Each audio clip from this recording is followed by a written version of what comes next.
रायबरेली के रण में उतरे राहुल गांधी, तो क्या कर पाएंगे फतह हासिल? क्या एक बार फिर कांग्रेस दोहराएगी जीत का इतिहास? दरअसल आपको बता दें, रायबरेली संसदीय सीट से कांग्रेस पार्टी की ओर से राहुल गांधी की कैंडिडेट बनने के बाद चर्चा इस बात की हो रही है कि क्या वो अपनी मां सोनिया गांधी की इस सीट को बचा पाएंगे। राहुल गांधी अपनी परंपरागत सीट अमेठी को छोड़कर रायबरेली गए हैं। इसके पीछे का सबसे मजबूत कारण यही माना जा रहा है कि कांग्रेस को लगता है कि राहुल के लिए रायबरेली अमेठी के मुकाबले सेफ है, पर रायबरेली जीतने के लिए बीजेपी पिछले 5 साल से काम कर रही है, जबकि कांग्रेस ने प्रत्याशी का फैसला ही नामांकन दाखिल करने के अंतिम दिन किया है। हालांकि इसके बावजूद गांधी परिवार की इस परंपरागत सीट पर राहुल गांधी को जीत की उम्मीद के एक नई कारण है और उतने ही कारण पराजय के भी हैं।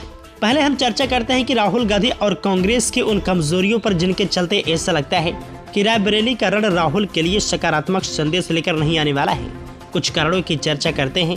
जैसा कि ऐसी चर्चा चल रही है कि रायबरेली जीतने के बाद राहुल गांधी वायनाड के लिए इस सीट से इस्तीफा दे सकते हैं। कांग्रेस नेता जयराम रमेश का बयान भी इस बात पर मुहर लगा रहा है कि जयराम रमेश ने कहा कि प्रियंका गांधी के लिए प्लान बी तैयार है। उस प्लान बी को राहुल के रायबरेली जीतने के बाद लागू किया जाएगा। हो सकता है कि राहुल गांधी रायबरेली जीतने के बाद वायनाड में ही बने रहें, क्योंकि केरल में विधानसभा चुनाव होने वाले हैं। बहुत उम्मीद है कि इस बार केरल में कांग्रेस नेतृत्व वाले गठबंधन यूडीएफ की सरकार बने। इसलिए तय है कि राहुल गांधी वायनाड नहीं छोड़ेंगे, क्योंकि वायनाड से रिजाइन करने पर गलत संदेश जाएगा। अगर जनता के बीच ये संदेश चला जाता है कि राहुल गांधी रायबरेली जीतने के बाद यहां से रिजाइन कर देंगे, तो निश्चित है कि कांग्रेस को बड़ा नुकसान हो जाएगा। वहीं आपको बता दें, दिनेश प्रताप सिंह पिछले 5 साल से रायबरेली जीतने के लिए लगे हुए हैं। बीजेपी भी 2019 में दिनेश प्रताप सिंह के चुनाव हारने के बाद उन्हें भविष्य के सांसद के रूप में प्रोजेक्ट करती रही है। दरअसल पार्टी रायबरेली में अमेठी मॉडल पर काम कर रही है।